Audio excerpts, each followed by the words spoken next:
திருச்சிற்றம்பலம். எந்தேபிரான் அருட்குருநாதர் திருவடிகள் போற்றி போற்றி. எம்பிராட்டி காரைக்கால் அம்மையார் அருளிச் செய்த திரு இரட்டை மணி மாலையில் 7ஆம் பாடல். திருச்சிற்றம்பலம்.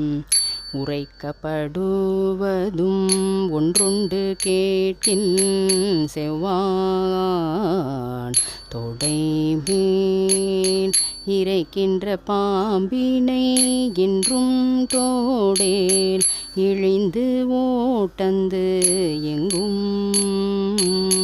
திரைக்கின்ற கங்கையும் தேனின்ற கொன்றையும் செஞ்சடை மேல் விரைக்கின்ற வன்னியும் சென்னியே தலை வைத்த வேதியனே.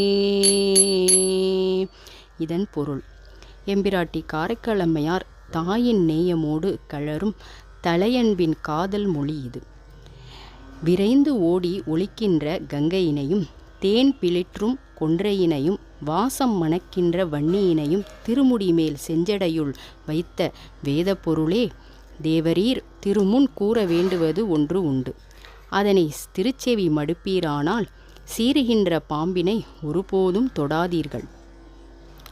தன்னேர் இல்லா தலைவராம் இறைவருக்கே அம்மையானவர் அவ்விறைவரின் அளப்பரிய ஆற்றலை நோக்காது அவர்தம் சேமத்தையே நாடும் தாயன்பின் பேரருள் திறத்தினை காட்டுவது இத்திருப்பாடல்.